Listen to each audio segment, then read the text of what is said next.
bed here. I mean, he's just laying here. I don't know what. It makes no sense, but it's. You can see it's a bed. There's hair in it,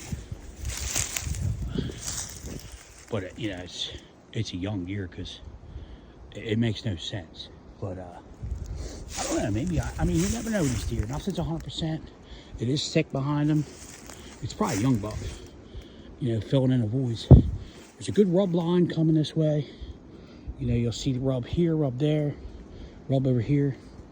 He's watching this opening like this. You know, he's got, I don't know what the hell wind that would be, which I don't think there's a whole lot of wind-based bedding in here, but I think this specific bed would be. It would almost have to be, because all the people are going to come from that way, and I doubt very much anybody's going to come from that way. Very, very much. They're all going to come from that way. That was a pretty cool bed. It confused me. It puzzled me. And I've been doing this for a long time. And I'm sitting there thinking, I'm like, what the hell's going on? I got a rub line here.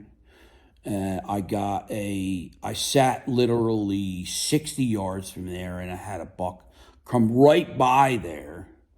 A smaller buck. I have the video. And it came up towards and headed up towards the northeast to a corner where I know there's giant, like, I mean, it's a giant doe bedding area. It's where all the does like to hang out during the day.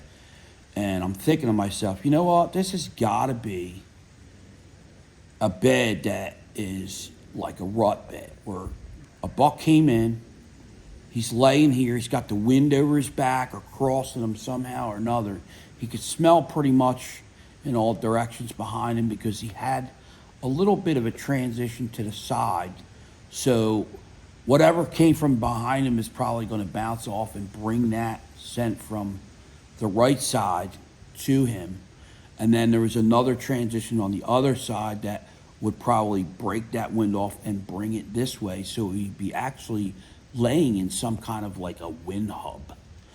It was pretty cool, but I don't think that was an older educated buck, like something that I would go after. It's probably a younger buck, but just because of the rubs that were out in front of that.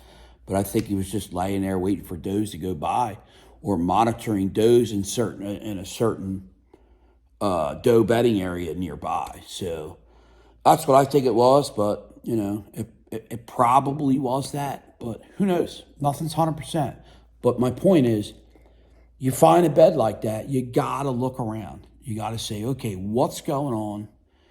Because when you're on public land, I'm telling you right now, there is no manipulation of the property.